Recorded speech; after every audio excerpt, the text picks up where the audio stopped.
जय हिंद दोस्तों, एक बार फिर से हाजिर हूं मैं AIBE की 17वीं परीक्षा से संबंधित कुछ अन्य प्रश्नों के साथ। आइए शुरू करते हैं। पहला प्रश्न है, समनीय अपराध उपबंधित किए गए हैं। ऑप्शंस हैं दंड प्रक्रिया संहिता की प्रथम अनुसूची में, दंड प्रक्रिया संहिता की द्वितीय अनुसूची में, दंड प्रक्रिया संहिता की धारा 320 में या दंड प्रक्रिया संहिता की धारा 321 में। इसका उत्तर है ऑप्शन सी, यानी कि दंड प्रक्रिया संहिता की धारा 320 में। अगला प्रश्न है, किस वाद में यह निर्धारित हुआ है कि अभियुक्त के विरुद्ध आरोप विरचित करने या संज्ञान लेने के समय अभियुक्त को कोई दस्तावेज प्रस्तुत करने का अधिकार नहीं है। ऑप्शंस हैं अनिल राय बनाम बिहार राज्य, उड़ीसा राज्य बनाम देवेंद्र नाथ पाढ़ी, बनी सिंह बनाम उत्तर प्रदेश राज्य, प्रताप सिंह बनाम झारखंड राज्य। इसका उत्तर है ऑप्शन बी, यानी कि उड़ीसा राज्य बनाम देवेंद्र नाथ पाढ़ी।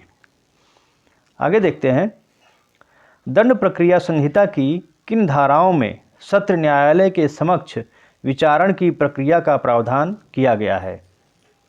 ऑप्शंस हैं 260 से 265, 238 से 250, 251 से 259 और 225 से 237। इसका उत्तर है ऑप्शन डी, यानी कि 225 से 237 तक। अगला प्रश्न है, अन्वेषण के अंतर्गत पुलिस अधिकारी द्वारा की जाने वाली सब कार्यवाहियां हैं साक्ष्य एकत्र करने के लिए, विचारण से भिन्न जांच के लिए, विचारण के लिए या उपर्युक्त सभी। इसका उत्तर है ऑप्शन ए, यानी कि साक्ष्य एकत्र करने के लिए।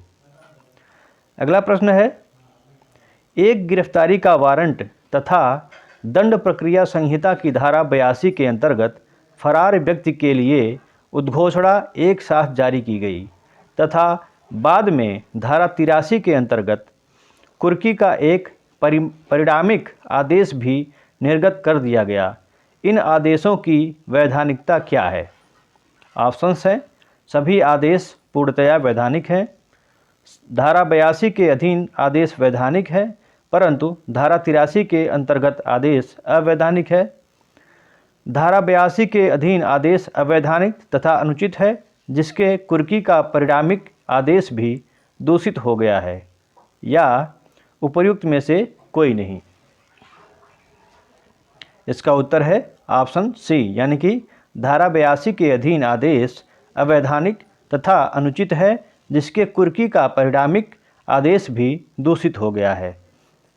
आगे देखते हैं, एक ब्रिटिश नागरिक ने भारत में पंजीकृत विमान पर अपराध किया है।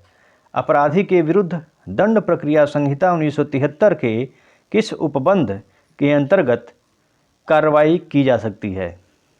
ऑप्शंस हैं धारा 188, धारा 183, धारा 182 और धारा 186। इसका उत्तर है ऑप्शन ए, यानी कि धारा 188 के अंतर्गत कार्रवाई की जा सकती है। अगला प्रश्न है, दंड प्रक्रिया संहिता 1973 की किस धारा में वादों और अपीलों को अंतरित करने की सेशन न्यायाधीश की शक्ति का प्रावधान है। ऑप्शंस आपके सामने हैं धारा 409, धारा 408, धारा 407 और धारा 406। इसका उत्तर है ऑप्शन बी, यानी कि धारा 408। आगे देखते हैं, निम्नलिखित में से किस वाद में यह विनिश्चित किया गया कि अभियुक्त केस डायरी का उपयोग नहीं कर सकता। अभियुक्त या उसके अधिवक्ता न तो केस डायरी मंगा सकते हैं और न ही उसके अवलोकन का दावा कर सकते हैं।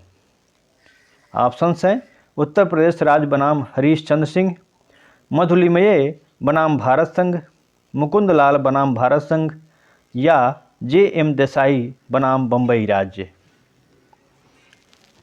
इसका उत्तर है ऑप्शन सी यानी कि मुकुंद लाल बनाम भारत संघ। अगला प्रश्न है, दंड प्रक्रिया संहिता की धारा 77 के अधीन गिरफ्तारी का वारंट निष्पादित किया जा सकता है। ऑप्शंस हैं, वारंट जारी करने वाले न्यायालय के स्थानीय क्षेत्राधिकार के अंतर्गत, राज्य के अंतर्गत किसी भी स्थान में, भारत में किसी भी स्थान में, संबंधित जिला न्यायालय के क्षेत्राधिकारी में। इसका उत्तर आपके सामने है सी विकल्प, भारत के किसी भी स्थान में। अगला प्रश्न है, समन मामले का अर्थ है अपराध से संबंधित ऐसा मामला जो दंडनीय है। ऑप्शंस हैं, आजीवन कारावास से, 10 वर्ष की अवधि के लिए कारावास से, 2 वर्ष से अधिक की अवधि के कारावास से, 2 वर्ष से अनधिक की अवधि के कारावास से। इसका उत्तर है ऑप्शन डी, 2 वर्ष से अनधिक की अवधि के कारावास से। संज्ञेय अपराध के पुलिस अधिकारी अभियुक्त को वारंट के बिना गिरफ्तार नहीं कर सकता। अभियुक्त को रिमांड आदेश के बिना पुलिस हिरासत में रख सकता है। अभियुक्त को मजिस्ट्रेट के समक्ष प्रस्तुत करना आवश्यक नहीं है। अभियुक्त को वारंट के बिना गिरफ्तार कर सकता है। इसका उत्तर है ऑप्शन डी, अभियुक्त को वारंट के बिना गिरफ्तार कर सकता है। अगला प्रश्न है, पुलिस अधिनियम 1949 का उद्देश्य है पुलिस को पुनर्गठित करना एवं अपराधों को निवारित करने में तथा उनका पता लगाने के लिए उसे और अधिक दक्ष उपकरण बनाना, पुलिस बल को विनियमित करने से संबंधित विधि का संशोधन, 2 या अधिक संघ क्षेत्रों को मिलाते हुए सामान्य पुलिस जिले का गठन और उसके लिए पुलिस बल की स्थापना के लिए उपबंध निर्मित करना, पुलिस महानिरीक्षक व पुलिस महानिदेशक को अधिक शक्ति प्रदान करना। इसका उत्तर है ऑप्शन ए यानी कि पुलिस को पुनर्गठित करना एवं अपराधों को निवारित करने में तथा उनका पता लगाने के लिए उसे और अधिक दक्ष उपकरण बनाना। आगे है, सड़कों पर गश्त लगाने के लिए साधारणतया सिविल पुलिस नियुक्त होगी, सशस्त्र पुलिस नियुक्त होगी, अश्वारोही पुलिस नियुक्त होगी या ग्राम चौकीदार नियुक्त होंगे। सड़कों पर गश्त लगाने के लिए किनकी नियुक्ति होती है? 4 ऑप्शन आपके सामने हैं। इसका उत्तर है ऑप्शन ए यानी कि सिविल पुलिस की नियुक्ति होती है। लोक अभियोजक को मालखाने का निरीक्षण करना चाहिए 1 माह में 1 बार, 2 माह में 1 बार, 3 माह में 1 बार या 1 पखवाड़े में 1 बार। इसका उत्तर है ऑप्शन ए यानी कि 1 माह में 1 बार लोक अभियोजक को मालखाने का निरीक्षण करना चाहिए। आगे देखते हैं, निम्नलिखित में से कौन सा सही नहीं है? ऑप्शंस आपके सामने हैं। पुलिस जुलूसों को नियंत्रित तथा विनियमित कर सकती है। पुलिस को लोकहित में जुलूस को निषिद्ध करने अथवा उसे प्रतिबंधित करने का आदेश निर्गत करने की शक्ति प्राप्त है। जो सार्वजनिक सभाओं को संयोजित करते हैं उन्हें पुलिस अधीक्षक से अनुज्ञप्ति प्राप्त करने की आवश्यकता हो सकती है। सार्वजनिक सभाओं तथा जुलूसों को संचालित करने हेतु पुलिस शर्तें निर्धारित कर सकती है। इसका उत्तर है ऑप्शन बी यानी कि पुलिस को लोकहित में जुलूस को निषिद्ध करने अन्यथा उसे प्रतिबंधित करने का आदेश निर्गत करने की शक्ति प्राप्त है। अगला प्रश्न देखते हैं।